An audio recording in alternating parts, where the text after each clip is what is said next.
Assalamualaikum warahmatullahi wabarakatuh. Perkenalkan, nama saya Gustia Mufnid Ida, kelas 1C, NIM 120-15066.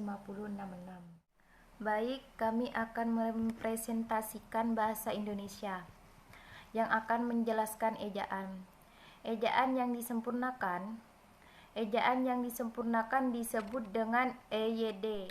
Adalah ejaan bahasa Indonesia yang berlaku dari tahun 1970 hingga 2015. Ejaan ini menggantikan ejaan publik atau ejaan Solowadi. Ejaan ini diganti oleh ejaan bahasa Indonesia sejak tahun 2015. Selanjutnya, apa itu ejaan? Ejaan, penggambaran bahasa bunyi bahasa adalah kata kalimat DSB.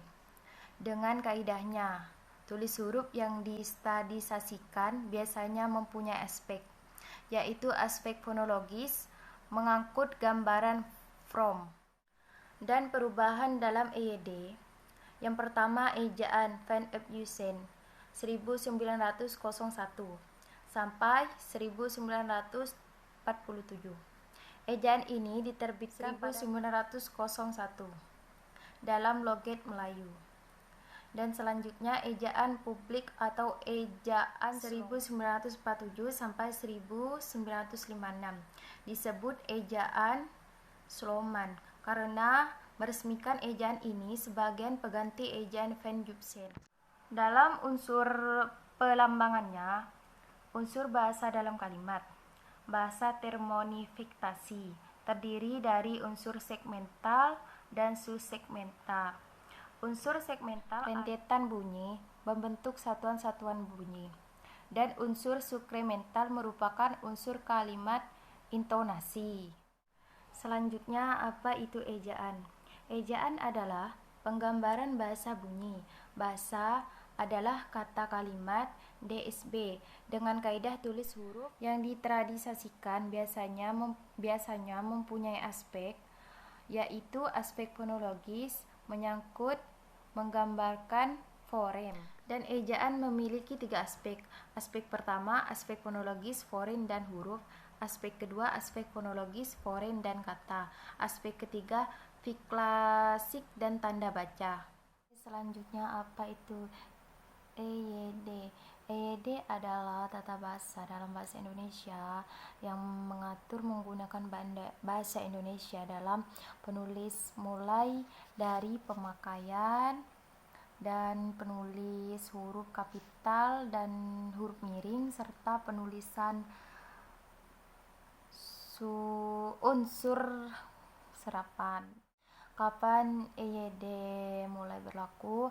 EYD mulai berlaku di Indonesia sejak tahun 1972 hingga 2015. Ejaan apa saja yang pernah ada di Indonesia? Yang pertama, ejaan Van Ophuijsen, yang kedua ejaan Republik, yang ketiga ejaan Melodi.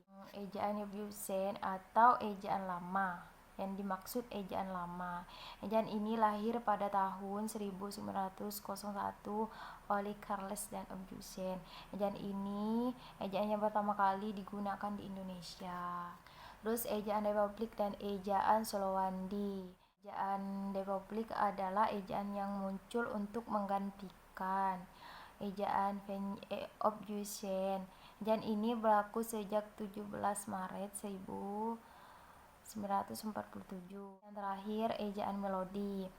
Ejaan Melodi adalah ejaan yang muncul untuk menggantikan ejaan Republik. Ejaan ini muncul pada tahun 1959. Ejaan Melodi ini adalah sistem ejaan Latin termuat dalam menggunakan bersama di ejaan bahasa Melayu atau Indonesia. Terus yang terakhir, siapakah Suwandi? Suwandi adalah Menteri Kehakiman dan Menteri Pendidikan, Pengajaran, dan Kebudayaan bersama Kabinet. Soandi dan ejaan publik adalah ejaan salah satu tokoh yang pernah menentukan tengkok perkembangan bahasa Indonesia. Cukup sekian presentasi dari saya, kurang lebihnya mohon maaf. Assalamualaikum warahmatullahi wabarakatuh.